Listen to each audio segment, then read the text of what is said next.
Vous voyez, il faut que les Français voient. Il faut que les Français voient ce que c'est. Et vous qu'est-ce que vous ferez contre ça? Vous renvoyez ces gens-là? S'ils sont des étrangers clandestins, je les renvoie, bien sûr. Ils n'ont rien à faire ici, et surtout quand ils trafiquent la drogue. Ces gens-là, pour la plupart, sont des gens qui sont malades, c'est des gens qui sont... Pas de gens malades, moi je vois... ça dépend lesquels, mais je vois pas de gens malades. Moi je vois des gens qui pourrissent la vie des Français et du quartier. Je suis désolé, ils n'ont rien à faire ici.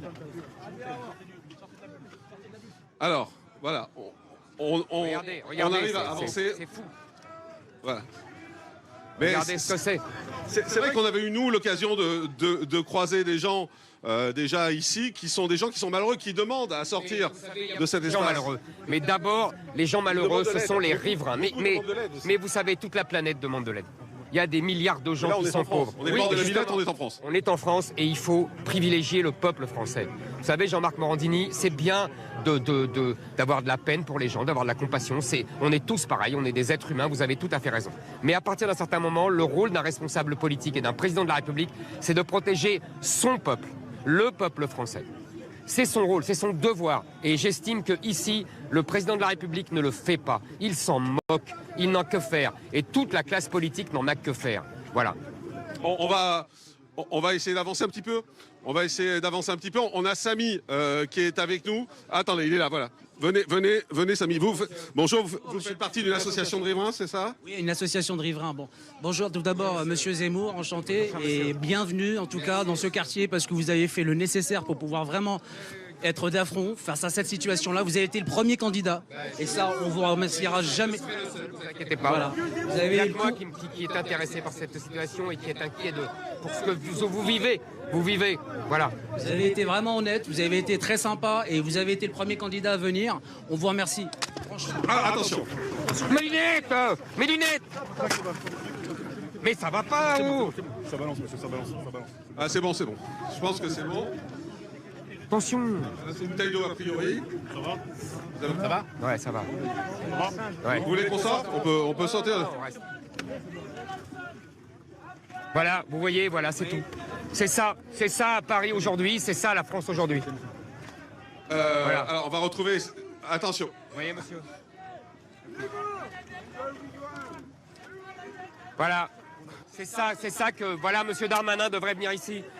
Monsieur Macron devrait venir ici. La dernière fois, attendez monsieur. Venez, on va essayer de recommencer à parler un petit peu. J'étais en train de... Désolé, hein, mais... Je vous en prie, c'est pas de votre faute, au contraire. donc- Vous êtes victime. Oui, voilà. Donc moi, en fait, je suis donc dans un collectif de riverains. Tous les jours, les gens subissent les problèmes que vous connaissez. Les gens sont intervenus. Il y a déjà effectivement beaucoup de policiers qui sont venus pour nous protéger. Malgré ça ne suffit pas. Malgré ça ne suffit pas. Parce que les policiers n'ont pas les ordres requis, ils font ce qu'ils peuvent, les pauvres. Ils sont formidables, les policiers. Seulement, il faut une brigade anti-drogue avec tous les services de la justice, de la douane, des impôts pour saisir tout ça. Et surtout, je vous le répète, il faut une expulsion systématique de tous ces gens qui n'ont rien à faire ici. Qu'est-ce que vous auriez, vous, en tant que candidat, la possibilité de faire et d'agir en premier lieu ici? Il faut que je sois... En tant que candidat, je ne peux que dire ce que je ferai. Mais en tant que président, je vous le répète, on fera d'abord une brigade anti-stupéfiants, comme je vous ai dit. Deuxièmement, pour les délinquants étrangers, qui sont la plupart, puisque ce sont la plupart des Sénégalais, des modos sénégalais. Qu'on a créé. Exactement. Voilà. Donc ceux-là seront renvoyés chez eux au Sénégal. Quant aux Français, les rares Français, les délinquants, ils seront mis en prison et avec des peines planchées minimales. La justice ne pourra plus les renvoyer. Voilà. Et par ailleurs, nous nettoierons tout ça. Je pense que c'est un scandale. Il faut que les Français voient ce que vous vivez, vous les riverains. Mais c'est honteux que ça soit en plein Paris. Vous vous rendez compte quelle image nous donnons au monde? Il faut absolument régler ça. Le président de la République s'en moque. Et la classe politique s'en moque. Monsieur le président. Enfin, monsieur, pardon, le candidat, j'ai fait un lapsus révélateur. Aujourd'hui, vous avez une situation aussi, plein de gens, de propriétaires sont en train de revendre leurs biens. Toute l'avenue Cariou jusqu'à quasiment Riquet et Crimée.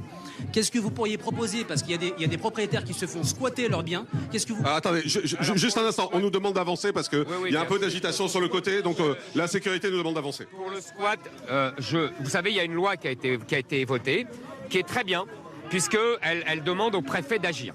Le seul problème de cette loi, c'est qu'elle n'oblige pas le préfet à agir.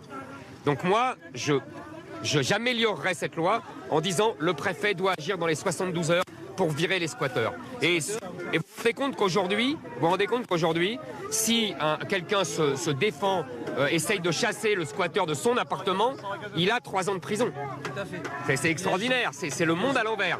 Donc nous changeons ça. Juste un mot, parce qu'on me dit qu'il y a des messages qui arrivent sur les réseaux sociaux et qui disent venir là, c'est de la provocation de votre part. Qu'est-ce que vous avez envie de répondre aux gens qui disent ça? Est-ce que c'est de la provocation de venir comme ça au milieu?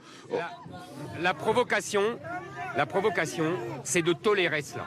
Voilà. La provocation, c'est que le pouvoir et toute la classe politique depuis 30 ans tolèrent cela. Moi, je disais au monsieur tout à l'heure, j'ai habité pas loin. Dans les années 70, il n'y avait rien de tout ça.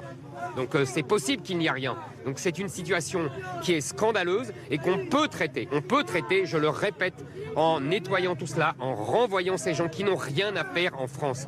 C'est la première solution. Les riverains sont les victimes. Il faut montrer à la France entière ce qu'ils vivent. Véhicules dégradés, les assurances ne remboursent plus. Toutes les vitres cassées, entre 300 et 1000 euros par véhicule cassé. On a encore des témoignages de gens qui se sont fait cambrioler, des gens qui ont eu des altercations avec de la mendicité agressive. Tout ça, qu'est-ce qu'on en fait? Est-ce que le fonds de victimes qui est mis à dispo quand vous mettez des plaintes en cours ne prend pas en charge de ça? Je vous dis, cher monsieur, il n'y a qu'une seule solution. Moi, je vous débarrasserai de ces gens. Voilà, c'est la seule solution. Il n'y en a pas plusieurs. Et tout le reste n'est qu'agitation médiatique, politique. Et vous avez bien vu, les politiques, qu'ils soient de droite ou de gauche, ne font rien pour vous. Voilà. Et c'est pour ça que je dis à madame, je comprends ses doutes, je comprends sa méfiance. Je suis quand même venue pas forcément les mains vides. Alors j'ai pris quelques échantillons de dépôts de plainte. Les syndics déposent plainte pour les intrusions. On retrouve les toxicomanes aux portes de nos appartements. Ils viennent frapper. Il y a des personnes âgées qui ont été agressées à leur seuil de porte d'appartement. Il y a des plaintes de personnes qui se sont masturbées dans des parties communes devant des enfants. Je les tiens à la disposition de qui veut bien les prendre. Et il faut vraiment qu'on vienne nous aider, qu'on fasse pas semblant, qu'on fasse pas de coup de com' de campagne, parce que je veux. Ne fais aucun coup de com' de campagne. Il est important aujourd'hui de nous entendre, nous, et pas tout ce qui s'est dit. Je vous répète. Je comprends votre méfiance. Vous avez été trop trompé et trop trahi. C'est la seule chose que je vous dis. C'est que moi, je ne suis pas un politicien. C'est tout. Je ne fais pas une carrière politique. Je suis là pour vous aider et pour être l'homme de la sécurité des Français. Moi, je ne tolère pas cela. Voilà. On va avancer un petit peu. Vous nous suivez. Merci. On va continuer à avancer.